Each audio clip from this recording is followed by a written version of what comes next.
সব জল্পনার অবসান। অবশেষে কেন্দ্রীয় নিরাপত্তা পেলেন বহু চর্চিত জেইউপি চেয়ারপারসন হুমায়ুন কবির। কলকাতা হাইকোর্টের নির্দেশে তার জন্য বরাদ্দ হয়েছে Y+ ক্যাটাগরির নিরাপত্তা। বৃহস্পতিবার সকালে 13 জনের central industrial security force CISF এর সশস্ত্র দেহরক্ষী পৌঁছে যান তার বাড়িতে।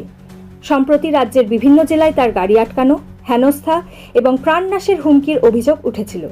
সেই পরিপ্রেক্ষিতেই আদালতের দ্বারস্থ হন হুমায়ুন কবির। আদালত তাঁকে সরাসরি কেন্দ্রীয় স্বরাষ্ট্র মন্ত্রকের কাছে নিরাপত্তা চাওয়ার অনুমতি দেয়। হুমায়ুন কবিরের দাবি, তৃণমূল কংগ্রেস থেকে বহিষ্কৃত হওয়ার পর থেকেই তার প্রাণ সংশয় বাড়ে।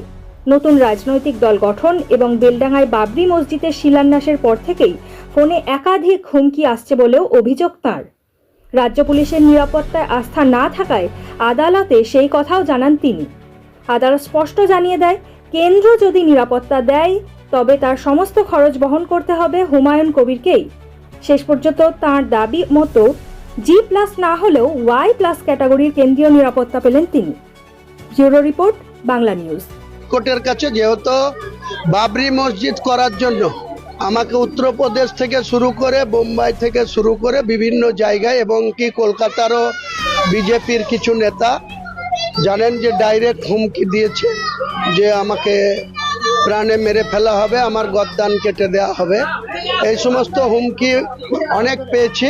তাই আমি মহামান্য কলকাতা হাইকোর্টের কাছে আমার সিকিউরিটির জন্য আমি অ্যাপ্লিকেশন করি এবং সেখানে হাইকোর্টের justice doctor Subra Ghosh madam আমাকে সিকিউরিটি দেওয়ার জন্য হোম ডিপার্টমেন্টকে একটা অর্ডার করেছিলেন। আমি হোম ডিপার্টমেন্টের কাছে সেই অর্ডারের কপি দিয়ে 1 মাস আগে অ্যাপ্লিকেশন করেছিলাম হোম ডিপার্টমেন্টকে। হোম ডিপার্টমেন্ট আমাকে এখানে Y+ সিকিউরিটি বরাদ্দ করেছে।